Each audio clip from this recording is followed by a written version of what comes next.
नमस्कार, स्वागत है आपका संसद टीवी पर। मैं हूं मनोज वर्मा और आप देख रहे हैं हमारा खास कार्यक्रम मुद्दा आपका। आज हम बात करेंगे छोटे दलों के भ्रष्टाचार की, चंदे के नाम पर बड़े खेल की। इस मुद्दे पर बात इसलिए करेंगे क्योंकि अवैध तरीके से चंदा वसूली के मामले में आयकर विभाग ने देश के 111 छोटे पंजीकृत लेकिन गैर मान्यता प्राप्त राजनीतिक दलों के 160 से अधिक ठिकानों पर छापे मारे हैं। ये राजनीतिक दल पंजीकृत हैं लेकिन भारत के चुनाव आयोग के अनुसार मान्यता प्राप्त नहीं हैं। ये राजनीतिक दल घड़ी की दुकान, झुग्गी और फ्लैटों से चल रहे हैं। ऐसी राजनीतिक पार्टियों के द्वारा डोनेशन के नाम पर करोड़ों रुपए का खेल भी किया जा रहा था। आयकर विभाग जिन राज्यों में कार्रवाई कर चुका है उनमें मुख्य तौर पर उत्तर प्रदेश, राजस्थान, दिल्ली, मध्य प्रदेश, छत्तीसगढ़, हरियाणा और गुजरात शामिल है। इसलिए यह समझना जानना जरूरी है कि ये कौन से राजनीतिक दल हैं। राजनीतिक दलों की आड़ में चंदे का क्या खेल है? क्या मामला काले धन का है? ऐसी राजनीतिक पार्टियां जो चुनाव नहीं लड़ती लेकिन करोड़ों का चंदा एकत्र करती हैं, ऐसे दलों पर अंकुश कैसे लग सकता है? मुद्दा आपका में इस पे चर्चा करेंगे और इससे संबंधित विभिन्न पहलुओं को समझने की कोशिश करेंगे। भारत निर्वाचन आयोग के पूर्व डीजी अक्षय राव जी हमारे साथ जुड़े हुए हैं। अक्षय जी, आपका स्वागत है संसद टीवी पर। साथ ही हम बात करेंगे वरिष्ठ पत्रकार राकेश शुक्ला जी से, जो इस समय स्टूडियो मौजूद है। राकेश जी, आपका भी स्वागत है। और हम बात करेंगे आयकर विभाग के पूर्व प्रधान मुख्य आयुक्त डीएस सक्सेना जी से। सक्सेना जी, आपका भी स्वागत है संसद टीवी पर। लेकिन शुरुआत में अक्षय जी आपसे करूंगा। ये एक ऐसा मामला है, अगर लोकतंत्र की दृष्टि से मैं कहूं तो हर किसी को चुनाव लड़ने का अधिकार है, राजनीति करने का अधिकार है, अपनी पार्टी बनाने का अधिकार हमारे संविधान ने दिया है। लेकिन जो खेल उभर के सामने आ रहा है वो कई सवाल खड़े करता है। ये कौन से राजनीतिक दल हैं जो चंदा तो ले रहे हैं लेकिन कोई राजनीति नहीं करते, कोई चुनाव नहीं लड़ते? ये कौन से दल हैं? बहुत ही अच्छा मुद्दा आया है और समय पर आया है, क्योंकि हम लोग दो चुनाव आने वाली है। दो स्टेट के जनरल इलेक्शन आने वाला है, उसके बाद शायद और 10-12 स्टेट के जनरल इलेक्शंस भी होंगे। उसके बाद हमारा लोकसभा के चुनाव 2024 भी आ रहा है जी। इसमें ये इस तरह का मंथन आपने जो आयोजन किया है बहुत जरूरी है। आप देखिए, जो कानून होता है और जो व्यवस्था होता है वो अच्छा होता है जी। और हम लोग हमेशा एक सोच है कि रिफॉर्म्स जो होता है, इलेक्टोरल रिफॉर्म्स हो, बाकी अनेक क्षेत्र में जो रिफॉर्म्स हैं, शायद बड़े आवाज होकर कोई पार्लियामेंट में अमेंडमेंट हो तब फिर बनता है। नो, ऐसा नहीं बनता है। मुझे लग रहा है कि हमारे जो प्रोसीजर्स हैं कुछ, उसका अगर एनफोर्समेंट सही तरह से और नई तरीके से किया जाए वही रिफॉर्म्स काफी है। उसका हम लोग एक उदाहरण आपके सामने आया है जिसका जिक्र आपने किया है जी। सिंबल्स ऑर्डर है, जिसमें पॉलिटिकल पार्टीज बनते हैं। जो अनरिकॉग्नाइज रजिस्टर्ड पॉलिटिकल पार्टीज हैं, कोई गलत चीज नहीं है, वो सब सही पार्टीज हैं। क्योंकि नेशनल पार्टीज होते हैं, स्टेट पार्टीज होते हैं, ये अनरिकॉग्नाइज रजिस्टर्ड पार्टी, वो रजिस्टर्ड पार्टीज हैं। और सिंबल्स एक्ट के अंदर पॉलिटिकल पार्टीज को जो जो सहूलियत मिलता है, जो जो उनको अधिकार मिलता है, वो भी इनको मिलता है। उसमें से बहुत बड़ा अधिकार पॉलिटिकल पार्टीज को जो मिला हुआ है जी, सही कारणों से, और उसमें लिखा भी हुआ है आरपी एक्ट में कि स्ट्रेंथन करने के लिए इलेक्टोरल डेमोक्रेसी को इन लोगों को जो डोनेशन आता है उसमें इनकम टैक्स एग्जेम्पशन है। जी। तो हम आज जो बात कर रहे हैं उसका दुरुपयोग की बात कर रहे हैं। तो हमारे पास अगर आज की तारीख में इलेक्शन कमीशन के चिट्ठे में अगर करीब 2800 हैं ऐसे जो रजिस्टर्ड अनरिकॉग्नाइज्ड पॉलिटिकल पार्टी, उसमें से काफी सारे पार्टी पाए गए हैं जो एक्चुअली एग्जिस्ट नहीं करते हैं। जो आपने कुछ अजीब तरीके से आपने उसका जिक्र किया कुछ नाम लेके, लेकिन बेसिकली अगर उनको चिट्ठी दें और उनसे रिप्लाई नहीं मिलता है और जाकर देखने से, मुआयना करने से पता चलता है कि ये है ही नहीं। ये हो गया एक तरफ। दूसरी है कि जो अपना जो नियम के मुताबिक जो ऑडिटेड स्टेटमेंट देना है, एक्सपेंडिचर देना है, अपने सब ब्यौरा देना है और रजिस्टर्ड होने के 5 साल के अंदर इलेक्शन में लड़ना है, वो भी नहीं होता है।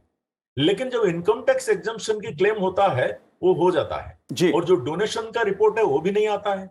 लेकिन आप अगर पिछले 2-3 साल की जो आंकड़े देखें तो 400-600 करोड़ इस तरह का इनकम टैक्स के एग्जम्पशन इन्होंने क्लेम किया है। तो उसमें दो चीज सामने आता है। एक तो है कि क्या पार्टीज एग्जिस्ट करते हैं, और आप जैसे देखिए कि लास्ट चुनाव में, बड़े चुनाव जो हुआ 2019 में लोकसभा की, उसमें करीब 92% लोगों ने तो ऑडिटेड स्टेटमेंट ऑफ अकाउंट्स तो नहीं देते हैं, लेकिन 70% तो कंटेस्ट ही नहीं करते हैं। जी तो ये पार्टीज का हालत क्या है, क्यों ये पार्टीज हैं? क्या ये और कुछ कर रहे हैं? जो कर रहे हैं क्या अच्छे काम कर रहे हैं, गलत काम कर रहे हैं, या इनकम टैक्स की एग्जम्पशन के फायदा लेने के लिए खड़े हुए हैं एक बैनर लगा के? जी तो उसके लिए एक मई 2022 में, इसी साल के मई महीना में, इलेक्शन कमीशन का एक बहुत बड़ा इनिशिएटिव शुरू हुआ कि इनको देखा जाए और इनको चिट्ठी लिखा जाए और इनमें से जो नहीं है उनको डिलीट कर दिया जाए। जी माने वो ना, उससे पहले 88 करीब डिलीट कर दिया, फिर 111 डिलीट किया है अभी अभी कुछ दिन पहले, करीब जी 200 तो डिलीट हो गए उसमें से। बाकी सबको बताया गया है कि भाई आप लोग अगर अपना जो रिपोर्ट्स हैं, जो फॉर्मेटेड रिपोर्ट्स होता है, जो आपकी ब्यौरा है, आय जी व्यय की ब्यौरा है, डोनेशन की ब्यौरा है, वो अगर आप नहीं देंगे तो आपके अगेंस्ट में कार्रवाई किया जाएगा। मुझे लग रहा है कि ये जी एक पॉजिटिव स्टेप है और रेगुलेटरी फंक्शन है। बिल्कुल अक्षय जी, इसके कुछ तकनीकी पहलू भी हैं, वो भी मैं आपसे समझूंगा, लेकिन सवाल, एक बहुत बड़ा सवाल यहां पर यह है कि ये ऐसे राजनीतिक दल हैं जो कहीं राजनीति करते दिखाई नहीं देते, कोई चुनाव नहीं लड़ते, इनका कोई दफ्तर नहीं कहीं पर, ऐसे भी राजनीतिक दल उभर के आए हैं। मैं सक्सेना साहब आपसे समझना चाहूंगा, लेकिन उससे पहले का आंकड़ा देश के सामने रखना चाहता हूं कि 2001 में देश में 694 पंजीकृत गैर मान्यता प्राप्त पार्टियां थीं। पिछले साल तक अगर मैं बात करूं 2021 तक, तो लगभग 2796 पार्टियां इस तरह की इस समय देश में हैं, लेकिन कुछ पार्टियां ही चुनाव लड़ती हैं। सक्सेना साहब, आप कैसे देखते हैं इस पूरे मामले को? क्योंकि इनकम टैक्स ने एक बड़ी कार्रवाई की है, जिस तरह से छापे मारे गए हैं, उसमें ऐसे ऐसे दल उभर के सामने आ रहे हैं कि पान की दुकान से राजनीतिक दल पंजीकरण है, लेकिन उस दल का पता ही नहीं है, लेकिन चंदे का करोड़ों का खेल हो रहा है। इस बारे में जो आप पान की दुकान कह रहे हैं, जी वो पान शॉप वाला जो है वो कल्प्रिट नहीं है। जी इसके पीछे हवाला ऑपरेटर होते हैं। जी तो इसको मैं आपको 2 मिनट में, अगर आप मुझे टाइम दें तो मैं जी समझाऊंगा। बिल्कुल जी।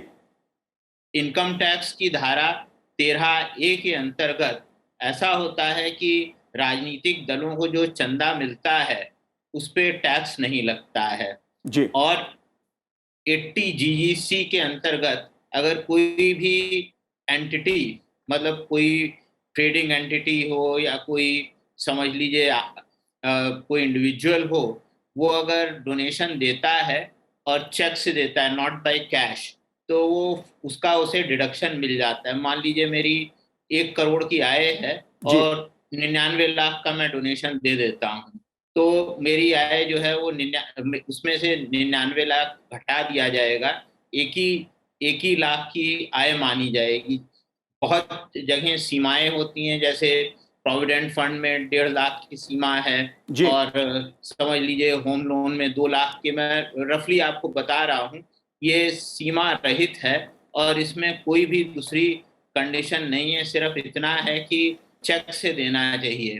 तो इस प्रकार से काम होता है। मान लीजिए मेरे पास काफी सारी आय हो गई, तो कोई हवाला ऑपरेटर है जिसने ऐसा कोई दल बनाया हुआ है, फ्रंट पर हो सकता है उसने कोई पान वाला या कोई, समझ लीजिए जी किराने वाला रखा हुआ है, तो उस राजनीतिक दल को मैंने मान लीजिए 1 करोड़ का वो दे दिया, तो जो हवाला ऑपरेटर है 90 लाख रुपए, 95 लाख रुपए मुझे कैश में वापस कर देगा। तो मेरी टैक्स लायबिलिटी जो है उतने से कम हो जाएगी। मान लीजिए 90 लाख पे मान लीजिए 30 लाख का रफली टैक्स आता है, उतने का मुझे फायदा हो गया। और ये फर्क बात है कि ये पैसा व्हाइट से ब्लैक हो गया, बट एटलीस्ट मेरे पास वो पैसा है। तो ये जब मतलब सरकार ने ये कानून बनाए होंगे जी तो एक दूसरे के पूरक हैं। जैसे इलेक्शन कमीशन के लिए जो RP act, representation of peoples act, और इनकम पे टैक्स के लिए इनकम टैक्स एक्ट बनाए गए हैं, तो इस तरह से ये पूरक हैं एक दूसरे के कि जी भाई आप जो है आपके पास सफिशिएंट फंड्स होने चाहिए इलेक्शन लड़ने के लिए। तो इस लिहाज से, और मतलब अगर मैं चाहूँ कि मैं किसी दल को प्रमोट करूँ तो मैं उसे अनलिमिटेड डोनेशन दे सकता हूँ। इस तरह की चीजों के लिए ये एक्ट बनाए गए थे। लेकिन लोग जो हैं हर एक्ट में कुछ लूपहोल ढूंढ लेते हैं। लूपहोल है नहीं, लेकिन लूप इसमें ये भी एक्ट में, इनकम टैक्स एक्ट में लिखा हुआ है कि सब राजनीतिक दलों को हर साल अपना इनकम टैक्स रिटर्न फाइल करना चाहिए। जी। हर साल उन्हें अपने अकाउंट्स ऑडिट करवाने चाहिए। और इलेक्शन कमीशन में जो रूल है वो ये है कि उन्हें अपना जो है वो डोनेशन वगैरह का ब्यौरा जी। देना चाहिए। तो ये जो इस तरह के हवाला टाइप के जो बनते हैं दल, ये लोग ना तो अपना कोई ब्यौरा इलेक्शन कमीशन को देते हैं, ना जो है इनकम टैक्स में ऑडिटेड अकाउंट्स दाखिल करते हैं, जी, बिल्कुल। ना ही ये अपना रिटर्न दाखिल बिल्कुल, करते हैं। मुद्दा इसी बात का है। मुद्दा यही है कि अगर ये दल ना तो राजनीति करते हैं, ना जनता की बात करते हैं, ना चुनाव लड़ते हैं, तो सिर्फ चंदे के नाम पर धंधा करते हैं, ये कौन सा दल हैं और इनको क्यों अनुमति मिलनी चाहिए? 11 ऐसे राजनीतिक दल राकेश जी उत्तराखंड में हैं जिनका कोई अता पता नहीं है, ऑफिस का पता नहीं है। तो ये दल क्यों हैं, किसके लिए हैं? हमें लगता है सरकार की तरफ से बहुत सारी चीज़ों को सहूलियत के रूप में दिया जाता है। उसी तरह से राजनीतिक दलों के पंजीयन का काम भी एक सहूलियत की तरह किया जाए कि यदि आप जनप्रतिनिधि हैं, सामाजिक कार्य करना चाहते हैं, समाज के बीच में कुछ रचनात्मक सोच लेके आप उतरना चाहते हैं, तो आपको किसी तरह की कठिनाई नहीं हो और आप एक राजनीतिक दल का पंजीयन करा के जनप्रतिनिधि बने और जनप्रतिनिधि बन के समाज के बीच में कार्य करें। लेकिन जैसा अभी हमारे दोनों आदरणीयों ने कहा कि कहीं ना कहीं उसमें भी एक लूप पोल ले लिया जाता है।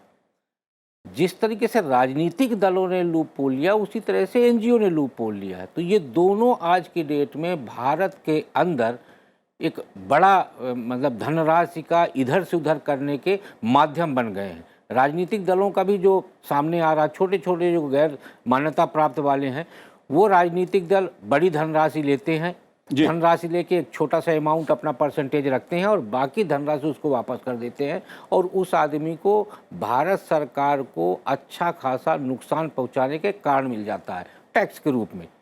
तो हमें ये लगता है कि ये आज जिस तरीके से वो सामने आया है, उसमें सरकार को और तमाम बड़े राजनीतिक दलों को किसी तरह का भेदभाव नहीं रखते हुए एक साथ आना चाहिए और ऐसे राजनीतिक दलों, राजनीति करने के नाम पे धोखाधड़ी करने वाले दलों और उनके व्यक्तियों के खिलाफ सख्त कार्रवाई करने के लिए एक साथ होना चाहिए। जी बिल्कुल। समय समय पर चुनाव आयोग ने कुछ सुधार के लिए सुझाव भी दिए हैं सरकार को।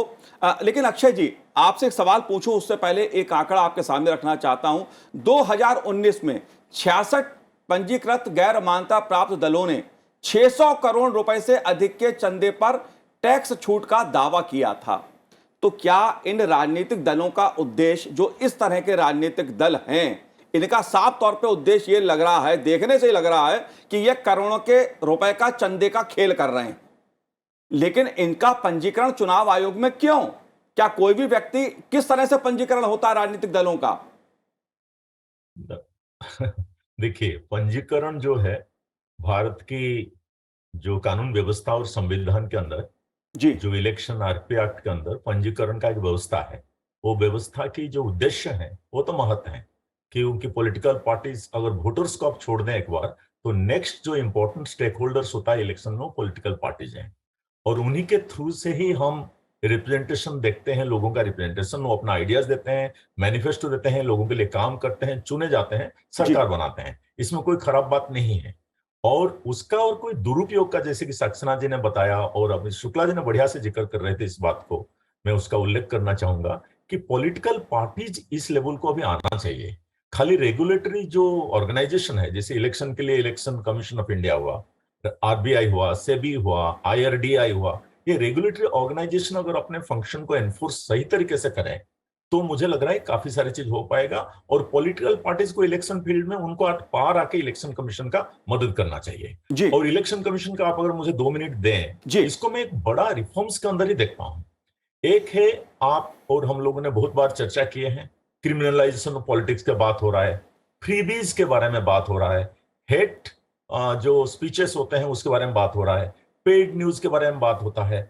सारी चीज, और फाइनेंशियल जो होता है, जो मनी पावर, उसके बारे में बात होता है। आजकल एक समय आ गया है, पॉलिटिकल पार्टीज का प्यूरिटीज के बारे में बात होना बहुत जरूरी है। उसके मतलब है उनका इंटरनल डेमोक्रेसी, वो क्या सही तरीके से फंक्शन कर रहे हैं। दूसरी बात है, जैसे हमने देखा कि कुछ पॉलिटिकल पार्टीज तैयार किए गए हैं कि कैसे कि ट्रेजरी को, खजाना को लूटें, कैसे इनकम टैक्स को धोखा दें, और कैसे इलेक्शन या लोकतंत्र के नाम में ज्यादा पैसा डोनेशन दिखा के या नहीं दिखा के एग्जेम्पशंस मांगे, और उसका कोई भी रिपोर्ट भी किसी को नहीं दे। तो मुझे लग रहा है कि ये मुझे बहुत अच्छा लग रहा है, और मुझे ये अकस्मात नहीं लग रहा है। मुझे लग रहा है कि इसमें कोई सिस्टमेटिक प्लान है। जैसे 2024 की इलेक्शन की तरफ जा रहे हैं, एक रिफॉर्म्स का माहौल चला हुआ है। आप अगर 4 बार रजिस्ट्रेशन की डेट का बात हुआ, तो आपने देखा है कि लॉ में चेंज हुआ, और आधार के साथ जुड़ा गया जो हमारे एपिक कार्ड सिस्टम को, इलेक्ट्रॉल डाटा को, और बहुत सारे चीज हो रहा है इलेक्शन मैनेजमेंट में, जो कि एक बड़ी तैयारी है कि सारे प्यूरिटी और smooth, free, fair, transparent election हो, जिसमें कि पॉलिटिकल पार्टीज पहले अपने को दिखाएं कि वो सही तरीके से काम कर रहे हैं, कोई धांधली नहीं कर रहे हैं। मुझे लग रहा है कि ये जो मनीषा है, या अगर आप सही अपने आप में नहीं माने तो आपके ऊपर तो कोई रेगुलेशन होगा ना, नहीं तो फिर ऐसे जो कंट्री का जो इलेक्शन सिस्टम है, जो कि दुनिया में बहुत मशहूर है, जो कि गोल्ड स्टैंडर्ड बोला जाता है, उसको तो ऐसा आप छोड़ नहीं सकते हैं कि भाई बर्बाद हो जाए। अक्षय जी, इसलिए पॉलिटिकल पार्टीज अपना जिम्मेवारी संभालें, नहीं तो इलेक्शन कमीशन अभी जो मुहिम लिया है मई से, जिसका क्या आप अभी पब्लिक में उसका डिस्प्ले हो रहा है, आप मैं ये नहीं बोल सकता हूं कि इनकम टैक्स डिपार्टमेंट कहां, कैसे, क्यों रेड किया है, उसके बारे में मैं जिम्मेवारी के साथ बोल नहीं सकता हूं। लेकिन इलेक्शन कमीशन जो स्टार्टअप किया है उसमें, और डिपार्टमेंट ऑफ रेवेन्यू या इनकम टैक्स को जो रेफर किया है और लोगों को नोटिस दिया है, वो बहुत सही दिशा में कदम है। जी अक्षय जी, एक बात और समझना चाहता हूं, क्योंकि एक नियम जो मुझे दिखाई दे रहा है, जो समझ में आ रहा है कि ऐसे राजनीतिक दल पंजीकृत हैं चुनाव आयोग में, लेकिन भारत के चुनाव आयोग के अनुसार मान्यता प्राप्त नहीं है। एक शायद ये टेक्निकलिटी बहुत बड़ा एक मुद्दा उभर के सामने आ रहा है। इस पे आपका क्या कहना है? नो, ये जो है, ये आपको जितना बड़ा लग रहा है, मुझे नहीं लग रहा है, क्योंकि ये कुछ पॉलिटिकल पार्टीज को कैटेगराइजेशन किया गया है। जैसे कि सारे पार्टीज नेशनल पार्टीज नहीं होते हैं, ओनली 8 पार्टीज हैं, ऐसे 50 पार्टीज हैं। सारे पार्टीज को उनका जो इलेक्शन में रोल, कितना इलेक्शन लड़ते हैं, कितना वोट देते हैं, कहां तक इलेक्शन में गए हुए हैं, इसका एक आंकलन होकर उनका कैटेगराइजेशन होता है। उसका मतलब नहीं कि वो अवैध पार्टी है, इसलिए तो उनका नाम है रजिस्टर्ड पार्टी। लेकिन रजिस्टर्ड पार्टी होने की, आपका पॉइंट में अच्छी तरह ले रहा हूं, इन पार्टीज का ऊपर नजर रहना चाहिए और बार बार इनका रिव्यू होना चाहिए, जो कि अभी हो रहा है। मेरे हिसाब से वो एक बड़ी पैमाने पर आजकल हो रहा है कि पार्टीज, आपके मन में जो द्वंद्व है मैं उसको समझ रहा हूं कि इन पार्टीज क्या कर क्या रहे हैं। और ये जो इनकम टैक्स एग्जम्पशन 600-400 करोड़ का बात हो रहा है, और 90% जो ऑडिटेड अकाउंट नहीं दे रहे हैं, और इलेक्शन लड़ भी नहीं रहे हैं कई सारे, और जब उनको चिट्ठी दो तो पत्ते पर वो लोग मिलते नहीं है, तो कर क्या रहे हैं? ऐसे तो कुछ नहीं है कि कोई देश के विरोधी काम कर रहे हैं।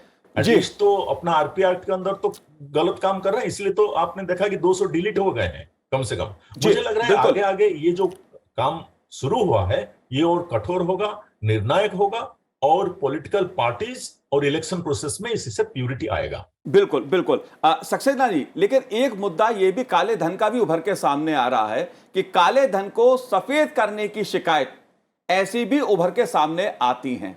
आप कैसे देखते हैं इस मुद्दे को? क्यों काले धन का मुद्दा एक बहुत बड़ा मुद्दा है, और राजनीतिक पार्टी बनाकर अगर काले धन को सफेद करने का कोई खेल हो रहा है, तो अपने में यह और बड़ा मुद्दा बन जाता है। आप कैसे देखते हैं इस मुद्दे को? बड़ा मुद्दा है, आप और हम लोगों ने। अच्छा, सक्सेना साहब अक्षय जी, ये मैं सक्सेना साहब से समझना चाहता हूं, क्योंकि काले धन के मुद्दे पर इनकम टैक्स लगातार कार्रवाई करता रहा है, लेकिन यहां तो ऐसी राजनीतिक पार्टियां जो राजनीति नहीं करती, बाकी चंदे के नाम पे सारा खेल कर रही हैं, इनके खिलाफ क्या कार्रवाई होती है? मैं आपको बता दूं कि अभी जो सीसी साहब थे, उन्होंने इनकम टैक्स को एक चिट्ठी लिखी थी, जिसमें उन्होंने ये तफसील से बताया था कि कौन सारी पार्टियां हैं। लेकिन इसके पहले भी, आज से 1-1.5 साल पहले भी ऐसी पार्टीज पे और जो उनके बोगस डोनर्स थे उन पे रेड हुआ था, और उसमें काफ़ी सारा काला धन सामने आया था। तो मतलब ऑन इट्स ओन इनिशिएटिव भी इनकम टैक्स डिपार्टमेंट ऐसा करता है, और अगर और दूसरा भी एक मुद्दा है जो इलेक्शन कमीशन ऑफ इंडिया और इनकम टैक्स डिपार्टमेंट के कोऑपरेशन का है, जी। वो ये होता है कि जब जनरल इलेक्शन होता है तो ऑब्जर्वर्स नियुक्त किए जाते हैं।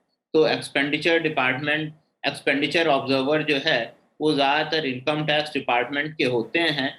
तो वो जाके कॉन्स्टिट्यूंसी में देखते हैं कि कितना पैसा खर्च हो रहा है और उसका सही ब्यौरा दिया जा रहा है कि नहीं, ज़्यादा तो नहीं खर्च कर रहे हैं, क्योंकि जो है हर इलेक्शन में एक लिमिटेड अमाउंट ही, एक लिमिट तय की गई है, उतना ही पैसा कैंडिडेट खर्च कर सकते हैं। तो जो राजनीति में जो ब्लैक मनी है वो इनकम टैक्स और इलेक्शन कमीशन ऑफ इंडिया की अगर पार्टनरशिप हो, अगर उनमें इंफॉर्मेशन का आदान प्रदान हो, तो जो इलेक्शन प्रोसेस है उसमें काफ़ी सुधार लाया जा सकता है। जैसे अभी मैं बता रहा हूँ कि एक लीगल रिक्वायरमेंट है कि ऑडिटेड अकाउंट्स जमा करने हैं जी। और इलेक्शन कमीशन को जो है उसका हर साल डोनेशन का खुलासा देना है, रिटर्न ऑफ इनकम जो है वो देना है।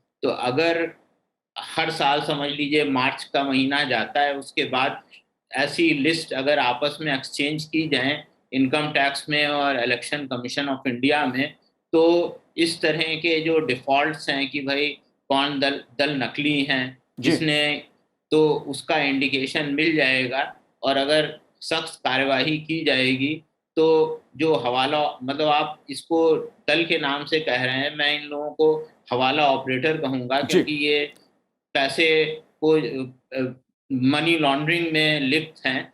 तो ऐसे लोगों की पहचान हो जाएगी और अगर 1-2 साल इन पे कार्यवाही होगी तो लोग इस तरह से बोगस पॉलिटिकल पार्टीज फ्लोट करना बंद कर देंगे। बिल्कुल, तो इसका बिल्कुल, बिल्कुल सही आपने सक्सेना साहब कहा। मैं इन्हें दल इसलिए कह रहा हूं क्योंकि ये पंजीकृत हैं, लेकिन गैर मान्यता प्राप्त हैं। मैं इसलिए इनको दल कह रहा हूं, लेकिन इनके दल, राजनीतिक दल वाला एक काम ये नहीं करते हैं।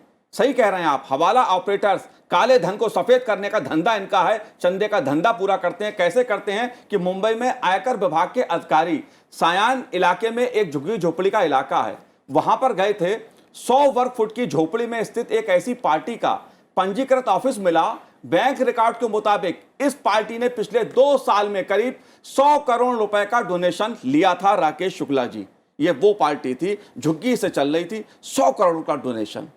क्या करा जाए? राजनीति के नाम पे, लोकतंत्र के नाम पर ऐसे दल फल फूल रहे हैं देश में। देखिए, निर्वाचन आयोग की अपनी सीमा, अपनी मर्यादा है। इनकम टैक्स डिपार्टमेंट का काम होता है सूचना के आधार पे कार्य करना। मुझे लगता है निर्वाचन आयोग को यहाँ पे सरकार की तरफ से और स्वमेव कुछ ठोस कदम उठाने की आवश्यकता है। ठोस कदम से तात्पर्य मेरा ये है कि जो रजिस्टर्ड पार्टियां हैं वो बहुत सारी 2000 यदि हो गई हैं तो निश्चित तौर पे वो संदेह के दायरे में आती हैं। क्या देश में इतने राजनीतिक दल हैं जो चुनाव प्रक्रिया में हिस्सा ले रहे हैं? और कहीं ना कहीं किसी न किसी राज्य में लगातार चुनाव होते हैं। हम कहते हैं मान लीजिए यदि वो किसी राज्य के चुनाव की हिस्सेदारी के लिए ही रजिस्ट्रेशन करवाए हैं तो क्या वो उस राज्य के चुनाव में हिस्सा लिए हैं? सिर्फ रजिस्ट्रेशन कर देने के बाद ये इंतजार करते रहना और सिर्फ कागजी कार्रवाई करना भी उचित नहीं है। निर्वाचन आयोग को जिन पंजीकृत राजनीतिक दलों की तरफ से हिसाब नहीं दिया जा रहा, उनकी तरफ से अपने पदाधिकारियों की लिस्ट नहीं दी जा रही, निर्वाचन प्रक्रिया जो चुनावी दलों की होती है उसकी जानकारी नहीं दी जा रही, तो निश्चित तौर पे निर्वाचन आयोग के पास ये अधिकार होता है कि उन दलों की मान्यता तुरंत समाप्त करके वो इनकम टैक्स डिपार्टमेंट को सूचित कर दे और राज्य निर्वाचन आयोग वहाँ के जिला प्रशासन और राज्य सरकार को सूचित कर दे। मुझे लगता है यदि ये सख्ती लाई जाएगी तो ये जो तेजी से पनप रहे हैं जो राजनीतिक दल और काला धन का कहीं ना कहीं वो एक नया स्रोत तैयार कर रहे हैं, उन पर अंकुश लगेगा। जी बिल्कुल राकेश जी। अक्षय जी, चुनाव आयोग में पंजीकृत जो पार्टियां हैं उनमें से 7 मान्यता प्राप्त राष्ट्रीय पार्टियां हैं और 59 मान्यता प्राप्त राज्य पार्टियां हैं। चुनाव आते हैं उससे पहले भी एक तरह से एक सिलसिला शुरू हो जाता है दलों के पंजीकरण कराने का, एक तथ्य ये है। लेकिन मैं आपसे एक सवाल ये भी पूछना चाहता हूं कि तमाम जो बड़े दल भी हैं उसमें भी कई बार खबरें उभर के सामने आती हैं कि अपना हिसाब किताब नहीं दिया चुनाव आयोग को। उनके बारे में आपका क्या कहना है? अच्छी बात तो नहीं है। जी। और ये जो फिस्कल साइड में दो बातें सीधी है, एक है मसल पावर, एक है मनी पावर। मसल पावर के ऊपर काफी हद तक कंट्रोल आ गया है, क्योंकि जब से आपने वो जो दबंगी है उसको कंट्रोल किया है, एनफोर्समेंट, पुलिसिंग और ईवीएम जब आया। लेकिन जो मनी पावर है उसके ऊपर पूरा कंट्रोल अभी तक आया नहीं है। और अभी जो चिंता व्यक्त किया गया शुक्ला जी से, और पहले साक्षना जी भी थोड़ा जिक्र किया, वो चिंता सही है। और आज अगर हम लोग चर्चा कर रहे हैं आज बैठ के यहाँ, इसीलिए कर रहे हैं कि जी। इलेक्शन कमीशन ने इस मामला को उजागर किया है, नोटिस दिया है, इनकम टैक्स डिपार्टमेंट को रेफर किया है। और कुछ, मैं एक्शन का डिटेल नहीं जानता हूं, लेकिन कुछ एक्शन चारों तरफ हो रहा है, और कुछ तो उन्होंने खुद ही डिलीट कर दिया है, जो शुक्ला जी रेकमेंड कर रहे हैं। कुछ पार्टीज को डिलीट कर दिया है उन्होंने, करीब 200 पार्टीज को। तो ऐसे ही पार्टीज को अगर रिव्यू के अंदर रखा जाए, मुझे लग रहा है कि ये सिलसिला बंद नहीं होगा। एक रिफॉर्म्स की सीजन आया है जो कि इन दिनों चलता रहेगा, और बहुत सारे अच्छी निर्णायक लाभ लाएगा हम लोगों के लिए। और जो बड़े पार्टी हो या छोटे पार्टी हो, जैसे सक्सेना जी ने एक्सपेंडिचर कंट्रोल की बात कर रहे थे, जी। अभी तो इनकम टैक्स सीबीडीटी डिपार्टमेंट के साथ मिलकर इलेक्शन कमीशन कई सालों से, मतलब अभी मेरे को लग रहा है करीब 10 सालों से, ये जो एक्सपेंडिचर, जो रिव्यू, मॉनिटरिंग और एक्सपेंडिचर का खुलासा, ट्रांसपेरेंसी, बड़ा कामयाबी है उस बात पर। और सीजर्स जी बिल्कुल अक्षय जी, बिल्कुल बिल्कुल, इसके तमाम पहलू हैं, क्योंकि सवाल देश के लोकतंत्र का है, देश की राजनीति का है। लिहाजा राजनीतिक दलों से जो ईमानदारी की उम्मीद की जाती है, पारदर्शिता की उम्मीद की जाती है, उसका भी एक बहुत बड़ा मुद्दा जनता की नज़र में होता है। वो दल चाहे छोटा हो या बड़ा हो, पंजीकृत हो या गैर मान्यता प्राप्त चुनाव आयोग से दल हो, लेकिन ये अपने आप में एक बड़ा मुद्दा है कि कुछ दल ऐसा काम कर रहे हैं, कुछ छोटे दल जिनका काम चुनाव लड़ना नहीं है, ना जनता की बात करना है, सिर्फ चंदे का धंधा करना है। और ऐसे दलों पर अंकुश लगना ही चाहिए। निर्वाचन आयोग ने सरकार को चुनाव सुधार के लिए कई सिफारिशें भी भेजी हैं। उम्मीद है इस पर भी कार्रवाई होगी। आप तीनों ने इस कार्यक्रम में भाग लिया, आप तीनों का बहुत बहुत शुक्रिया। संसद टीवी से बात करने के लिए बहुत बहुत धन्यवाद। तो आज हमारे इस कार्यक्रम में इतना ही। मुझे दीजिए आज्ञा। नमस्कार।